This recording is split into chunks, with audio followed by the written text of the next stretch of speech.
अम्बेडकर जी के स्टैचू को तोड़ा गया है। पंजाब में आम आदमी पार्टी की सरकार है और अब तक आम आदमी पार्टी का न कोई स्टेटमेंट आया है। इसका मतलब ये लगता है कि देश विरोधी सरकार, ये आम आदमी पार्टी की सरकार देश विरोधी सरकार है, संविधान विरोधी सरकार है। तो इसलिए देश की जनता इनको बिल्कुल माफ नहीं करेगी। और हम ये भी बता देना चाहते हैं और इस देश की जनता से अपील करते हैं कि अगर संविधान सुरक्षित नहीं रहेगा तो किसी को न्याय नहीं मिलेगा, किसी के अधिकार सुरक्षित नहीं रहेंगे। इसलिए जिस प्रकार से संविधान की प्रतियां जलाई गई हैं, इसको भीम आर्मी बिल्कुल बर्दाश्त नहीं करेगा। हम केजरीवाल सरकार की ईंट से ईंट बजा देंगे। हम चाहे हमारी हत्या हो जाए, चाहे सर कलम हो जाए, लेकिन संविधान का अपमान बिल्कुल भी बर्दाश्त नहीं किया जाएगा। इसलिए हम ये कहना चाहते हैं कि भगवत मान इस्तीफा दो। और आज हम उनके आवास का घेराव करने के लिए जा रहे हैं, लेकिन प्रशासन के लोगों ने जिस प्रकार से भारी संख्या में पुलिस बल लगाया है, लेकिन हम इनसे भी कहना चाहते हैं कि ये हमारे साथ में कोऑपरेट करें। अगर संविधान का अपमान होगा तो देश में कुछ नहीं बचेगा। हम देश को नहीं टूटने देंगे, संविधान को नहीं आँच आने देंगे, चाहे कुछ भी हो जाए। भीम आर्मी जय भीम संगठन संविधान के सम्मान में मजबूती से खड़ा है। भगवत मान कह रहे हैं कि कल ही कार्रवाई हो रही है। देखिए, कोई कार्रवाई नहीं हुई है, केवल फर्जीवाड़ा हो रहा है। जब तक जिस व्यक्ति ने संविधान की प्रतियां जलाई हैं, जब तक उस व्यक्ति की सदस्यता रद्द नहीं की जाती, जब तक उसको कठोर कारावास नहीं होता, भीम आर्मी जय भीम किसी भी सूरत में संगठन चुप नहीं बैठेगा। हमारा आंदोलन भी राष्ट्रव्यापी आंदोलन होगा।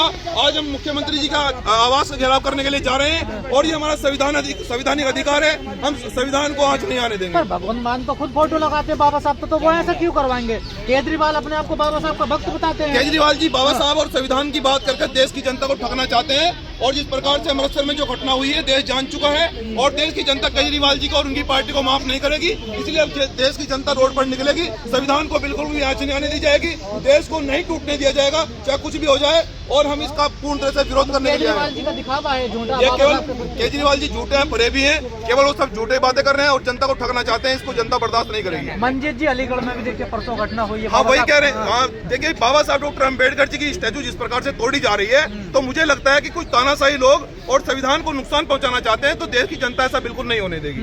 अब बीजेपी पूरे बचाव में आ रही है बाबा साहब के। देखिए, अब जो भी आ रहा है उसको बाद में देखा जाएगा, लेकिन पहले ये मुद्दा है। नहीं, बीजेपी कह रही है कि आम आदमी पार्टी ने क्या देखिए अपना। दोनों एक महीना पहले आम आदमी पार्टी बाबा साहब से बचाव में थी और एक महीना बाद अब बीजेपी बचाव में। दोनों सांपनाथ और नागनाथ है। एक सांपनाथ है, एक नागनाथ है। दोनों फरे भी हैं, झूठे हैं और देश की जनता इनको माफ नहीं करेगी। जी कुछ जी क्या कहना? केजरीवाल सरकार होश में आओ, होश में आओ, होश में आओ। केजरीवाल सरकार होश में आओ, होश में आओ, होश में आओ। संविधान के सम्मान में, संविधान के सम्मान में, संविधान के सम्मान में, संविधान के सम्मान में, संविधान के सम्मान में केजरीवाल सरकार होश में आओ, होश में आओ, होश में आओ। केजरीवाल सरकार होश में आओ, होश में आओ। पुलिस चौकी भी सामने थी, वहाँ पर मौजूद थी। होश में तुमको आना होगा।